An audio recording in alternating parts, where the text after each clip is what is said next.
अस्सलाम वालेकुम। आज डायबिटीज़ की एक ऐसी स्टेज के बारे में बात करेंगे। अगर आपको इस स्टेज पर सही से गाइड किया जाए और आपकी सही से काउंसलिंग की जाए तो यकीन जाने आपको डायबिटीज़ कभी नहीं होगी। और इस स्टेज पर अगर आपकी बॉडी में चांसेस ऑफ डायबिटीज़ ज़्यादा हैं, अगर इस स्टेज पर आपको सही से गाइड किया जाए तो आप अपने चांस को मतलब आप अपनी डायबिटीज़ के प्रोसेस को डिले कर सकते हैं अप टू 10 इयर्स। जी, मैं आज बात करूँगा इम्पेयर ग्लूकोज रेगुलेशन। एक ऐसी स्टेज जो प्री डायबिटीज़ से पहले आपको साइन देती है, लेकिन आपको वहाँ पे सही से गाइड नहीं किया जाता, जिसकी वजह से आफ्टर अ ईयर या 2 इयर्स या 3 इयर्स के बाद आपकी बॉडी में डायबिटीज़ डेवलप हो जाती है। अब इम्पेयर ग्लूकोज रेगुलेशन क्या है? देखें, कभी आप हॉस्पिटल गए हों या फिर आप घर पे बैठे हों, आपने अपना रैंडम ब्लड शुगर लेवल या fasting blood sugar level check किया और उसकी रीडिंग अबव नॉर्मल आ गई। आप टेंशन में आ गए, आप सीधा लैब गए।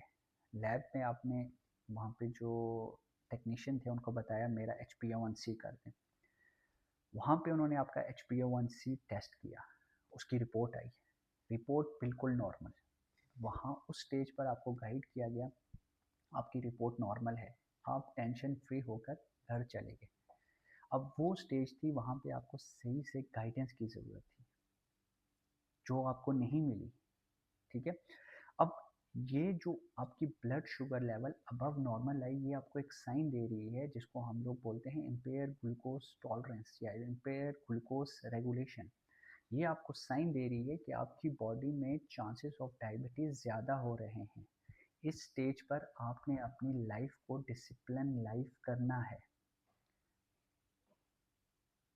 तो आज आप लोगों के साथ सिंपल 2 चीज़ें इस स्टेज पे, जब कभी आपके साथ या आपके जानने वालों के साथ ये सिनेरियो हो कि उनकी फास्टिंग ब्लड शुगर लेवल या random blood sugar level above normal range आ जाए और वो उनका HbA1c नॉर्मल है, तो इस स्टेज पर आपने 2 चीज़ों को फॉलो करना है। आप इन 2 चीज़ों को फॉलो करेंगे, यकीन जाने, एक तो आपको डायबिटीज़ कभी नहीं होगी और अगर आप में चांसेस ऑफ डायबिटीज़ ज़्यादा हैं, तो वो चांसेस मतलब उन उस डायबिटीज़ के प्रोसेस को आप डिले कर सकते हैं अप टू 10 इयर्स।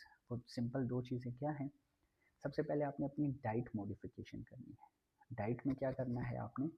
आपने प्रोसेस्ड फूड, आपने फास्ट फूड, आपने कोल्ड ड्रिंक्स, आपने बेकरी की चीज़ें, इन चीज़ों को अपनी डाइट से निकाल देना है। बाकी आप सब चीज़ें खा सकते हैं, सिर्फ़ आपने इन चीज़ों का इस्तेमाल नहीं करना। और सेकंड, आपने अपनी लाइफ